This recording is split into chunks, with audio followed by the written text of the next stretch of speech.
El programa de hoy es sobre Alejandro Evelio García Caturla, un eminente músico remediano, un eminente músico cubano, insigne hombre, conocido mundialmente por su música, nacido en la ciudad de Remedios, San Juan de los Remedios de la Sabana del Cayo, la octava villa cubana, fundada en 1578, una ciudad a la que yo adoro.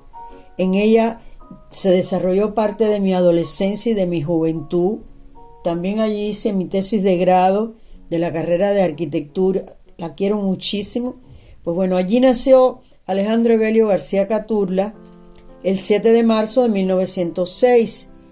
En esa época pertenecía a la provincia de Las Villas, actualmente pertenece a la provincia de Villa Clara, hijo de Diana, Victoria y Silvino. Siendo muy pequeño, casi sin poder alcanzar el teclado, y sentadito en las piernas de su manejadora negra, reproducía en el piano las melodías que escuchaba. Luego se fue nutriendo de conocimientos durante su juventud mientras participaba en fiestas rituales afrocubanas en su ciudad natal, y se desarrolla su pasión por la música, evidente desde ese entonces. Llega a dominar fácilmente la técnica del violín. Debo decirle que Remedios es una ciudad que siempre fue muy rica en el ámbito cultural, es decir, tenía una gran riqueza musical, literaria, de artes plásticas. Es una ciudad siempre fue muy dada a la cultura. Ahí se desarrollan las famosas parrandas remedianas. Recuerden, en Cuba hay 3 fiestas tradicionales: las charangas de Bejucal, los carnavales de Santiago y las parrandas remedianas, que se extendieron a todo lo que fue el antiguo municipio en esa región. Bueno, un día hablaremos sobre estas fiestas. Lo cierto es que es una ciudad muy rica culturalmente, que allí es donde Alejandro Evelio García Caturla realiza sus primeros estudios musicales con Fernando Strems y posteriormente con María Montalbán y Carmen Valdés. Al mudarse a La Habana para cursar estudios de Derecho en la Universidad de La Habana, estudia en clases privadas de armonía, contrapunto y fuga con Pedro San Juan Nortes. En 1923 Alejandro García Caturla comienza a estudiar la carrera de Derecho Civil en la Universidad de La Habana para complacer a su padre. En 1924 funda con sus condiscípulos de abogacía una orquesta con un formato de jazz band nombrada Caribe. En ese año mismo, 1924, ingresa en la Orquesta Sinfónica de La Habana. Era prodigiosa su facilidad para aprenderlo todo, con extraordinaria rapidez, y entre esto los idiomas, la abogacía, de la música ni hablar. Continuaba él realizando estudios de música y tratando de estar al día acerca de lo que en esos años, entre el 25 y el 27, se hacía en Europa. En 1925 se incorpora a la Orquesta Filarmónica de La Habana y su director Pedro San Juan Nortes le impartía entonces clases de armonía, composición e instrumentación. Por esta época los maestros italianos Tina Farelli y Antonio Bovi guiaron su voz de barítonos atenorando en la Academia de Canto de la Filarmónica Italiana. En ese periodo también él publica sus partituras en una revista social y allí mismo publica el Danza Lucumí, que luego formó parte del famoso tríptico orquestal conocido mundialmente, 3 danzas cubanas. A Caturla le tocó vivir en una época marcada por la sociedad dividida en clases, a la cual se enfrentó todo el tiempo con singular pasión, la misma con la que se enfrentó a las limitaciones reaccionarias con gran coraje. Alejandro García Caturla se manifestaba siempre muy independiente en todos los actos de la vida. Fue un hombre de un pensamiento muy avanzado. Desafió los prejuicios burgueses de entonces y se casó con una mujer negra a la cual le profesó un amor muy especial. Mi padre, yo recuerdo cuando era niña que mi padre me hacía la anécdota de que mi padre conoció a Alejandro García Caturla. Mi padre me hacía la anécdota de que en una oportunidad él mandó al chofer a la estación de ferrocarril a recoger a su esposa y a su entonces 2 hijas. Y cuando el chofer regresó le dijo: no señor, su esposa no vino. ¿Cómo que no vino? No, solamente se bajó del tren una negra con 2 negritas. Y él se viró y le dijo: mira, ve y recoge a esa señora con esas 2 niñas, que esa es mi esposa y mis 2 hijas. Es decir que él era para su tiempo un hombre de avanzado pensamiento antirracista. Catula se nutrió desde edades tempranas de los variados componentes del espectro musical: óperas, bembé, arias, danzones y criolla. Penetraron en su oído y fueron asimilados por el desprejuiciado talento artístico del niño y del adolescente, siempre abierto a las más inimaginables sonoridades. En realidad, él conjugaba varias cosas.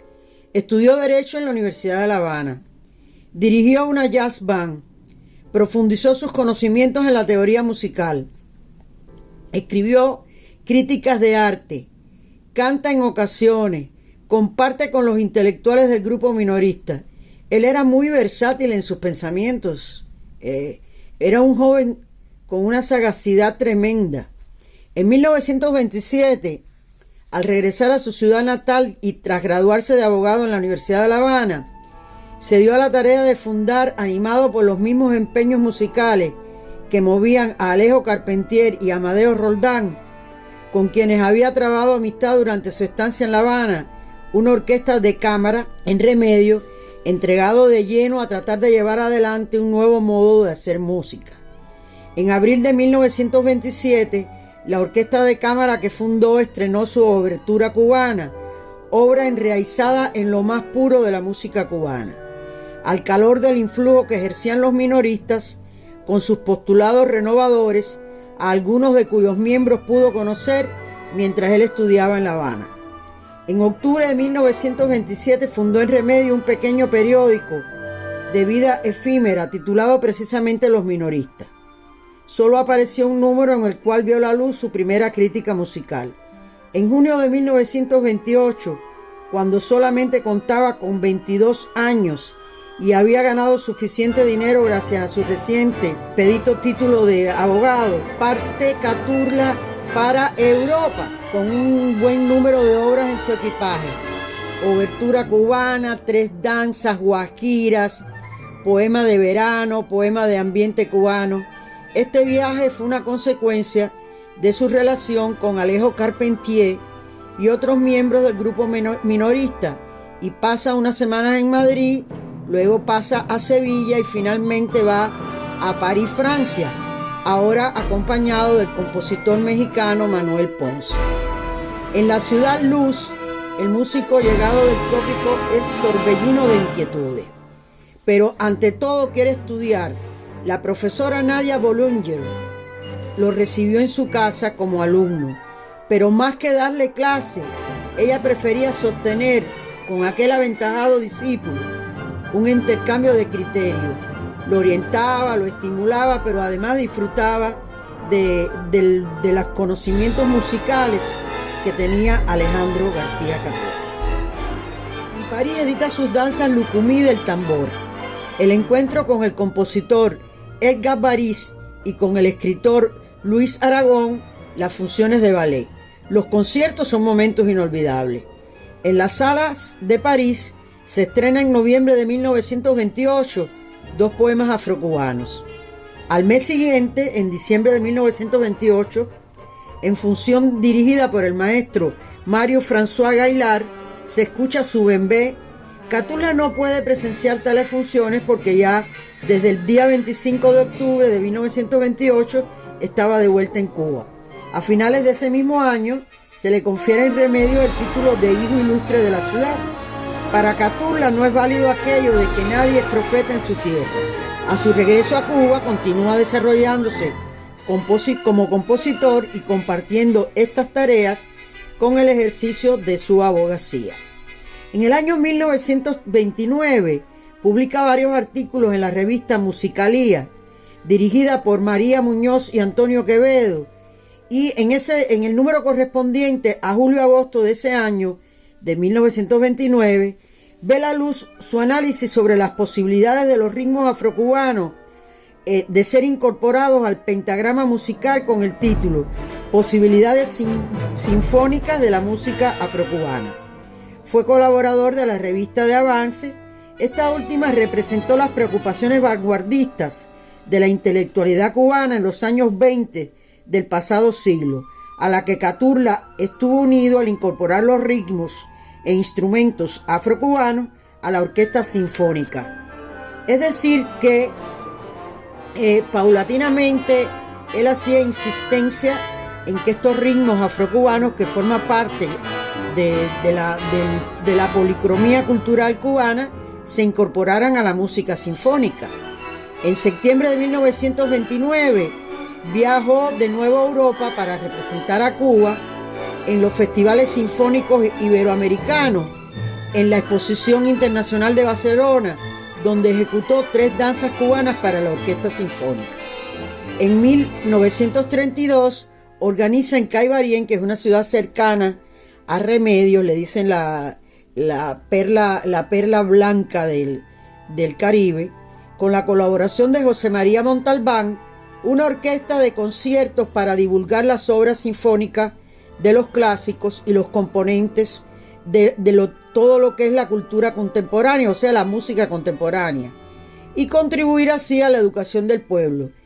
En ese mismo año funda la Sociedad de Conciertos de Caibarien, de cuya orquesta él fue director. En 1932, el compositor y director de orquesta Leopoldo Stokowski estrenó en Nueva York las danzas del tambor y la danza lucumí. Nicolás Slominski dirigió audiciones de varias obras de Caturla tanto en Cuba como en el exterior. Se encuentran entre ellas siempre el bembé, 3 danzas cubanas y la primera suite cubana. Eran muchos los maestros musicales de Cuba y del mundo entero los que querían precisamente tocar, dirigir la música de Alejandro García Caturla. Mientras el remediano ilustre también hace lo suyo con la obra de clásicos y contemporáneos. Desde su cargo de director de la Orquesta de Conciertos de Caibarien, divulga la música de Antonio Vivaldi, de Amadeus Mozart, de Manuel de Falla, de Maurice Ravel, de Stravinsky. Es decir, que él era un precursor de llevar a la cultura popular, de llevar al pueblo el conocimiento de la música clásica. Más allá del entorno de su natal Remedio, el hijo de Diana y de don Silvino, como le identificaban los mayores, o el joven doctor Caturla, como le decía la gente del pueblo, era, para sorpresa de muchos de sus conciudadanos, uno de los compositores sinfónicos cubanos de mayor relieve, insertado plenamente en el ámbito musical de España, Francia, Alemania, Estados Unidos y otras naciones. En 1933, el joven Caturla funda la revista Atalaya, que era una revista enteramente cultural. En 1938, en el Concurso Nacional de Música, convocado en 1937 por la Dirección de Cultura de la Secretaría de Educación, gana el primer premio con obertura cubana y una mención honorífica por su suite para la orquesta. Es decir, que él tenía un prolífero actuar musical, cultural, tenía una capacidad tremenda para explicar, para enseñar. Era un hombre muy, pero muy preparado. En paralelo a su fecunda carrera musical, que hemos dicho ya que era brillante, y que siempre le voy a insistir que el que tenga la oportunidad busque las obras de Alejandro García Caturla para que vean qué colorido musical. Él nunca dejó de ejercer su carrera de abogacía, carrera de la cual se había graduado en 1927 en la Universidad de La Habana. Y es precisamente esta profesión lo que lo lleva a la muerte. Ya él había tenido un primer atentado en Palma Soriano y escapó ileso del mismo. Pero Alejandro García Caturla es asesinado el 12 de noviembre de 1940 en la ciudad de Remedio, al ser baleado por un matón que lo había amenazado para que no lo acusaran en un juicio, que García dirigía como juez, a lo que el músico respondió que cumpliría con la justicia. El homicida, un custodio de la cárcel, seguramente inconsciente de la trascendencia de su acto brutal, ejecutaba un doble crimen: el del funcionario judicial intachable y el del músico, que poseía el temperamento musical más rico y generoso aparecido en la isla, según la autorizada opinión de Alejo Carpentier, calificativos ambos a los que muy pocos pueden aspirar cuando se ha vivido solamente 34 años. Él era compositor, director de orquesta, violinista, arreglista, era juez, hombre refinado, tenía un semblante irlandés y unos ojos claros preciosos. Había sentido siempre una atracción poderosa por lo negro, lo cual le acarreó no pocas incomprensiones entre aquellos que abogaban por un folclore de sociedad. Sobre su telúrica personalidad y su ingenio se afirmó años atrás por un conocido musicólogo que únicamente un genio puede componer así. Fue uno de los compositores vitales en la esencia y en la expresión nacional durante el siglo XX.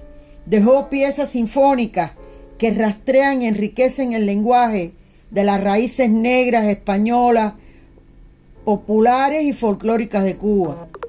Fue un violinista de la Orquesta Sinfónica de La Habana y Filarmónica de la Orquesta Sinfónica y de la Filarmónica de La Habana, En Caimbarién fundó la Sociedad de Conciertos, escribía en las revistas. El catálogo de composiciones de Caturla comprende piezas como para piano, violín, órgano oriental, violonchelo, saxofón, conjuntos de cámara, formatos vocales, banda, música para el teatro y de manera ocasional en años de adolescencia para filmes silentes. Era un dinámico liberal en sus concepciones sociales y políticas, era un artista de vanguardia y era un innovador auténticamente nacional. Caturla alternó su gran amor, la música, con el ejercicio de su trabajo como juez. Su arte es una síntesis de nacionalidad y universalidad, de tradición y actualidad. Mezcló sabiamente los postulados de la vanguardia musical europea con los ritmos cubanos. Las obras sinfónicas de Caturla han sido ejecutadas por orquestas significativas de muchísimos países del mundo bajo la dirección de prestigiosos directores que no vamos a relacionar porque en realidad conociendo el hecho es suficiente. Tuvo una corta vida, 34 añitos, desarrolló actividades como violinista, dirigió orquestas sinfónicas y filarmónicas, era pianista, tuvo una orquesta de jazz band, cantaba, tenía una voz de barítono, cultivó el periodismo como cronista social y crítico de arte, dejó trabajos sobre pedagogía musical y sobre la música nueva de su momento. Su preocupación por la justicia lo llevó a realizar trabajos importantes en los que se encuentra un ensayo sobre la delincuencia juvenil. Ejerció en varios municipios manteniendo una conducta intransigente en el ejercicio de su profesión. Su carácter en permanente lucha con los convencionalismos sociales y artísticos lo llevó a la muerte. Al morir Alejandro García Caturla, moría un grande de la música, de la cultura cubana y además un hombre que defendía los derechos cívicos y morales de la sociedad. Él era un hombre intachable y precisamente esa pasión también por su profesión lo llevó a la muerte. Así que nosotros le rendimos homenaje a este gran hombre de la música cubana, que su obra está reconocida dentro y fuera de Cuba por la policromía de su música, por la cantidad de instrumentos musicales que abordó, por toda la obra, digamos, musical que tuvo. Gloria eterna a este gran hombre. Cuba los cubanos nos sentimos muy honrados de tener entre nuestros antepasados un hombre de esa talla, de esa envergadura. Con esto terminamos el programa y como siempre les digo que nos sentimos muy honrados con la audiencia de ustedes. Así es que tengan buenas tardes, buenas noches y hasta la próxima.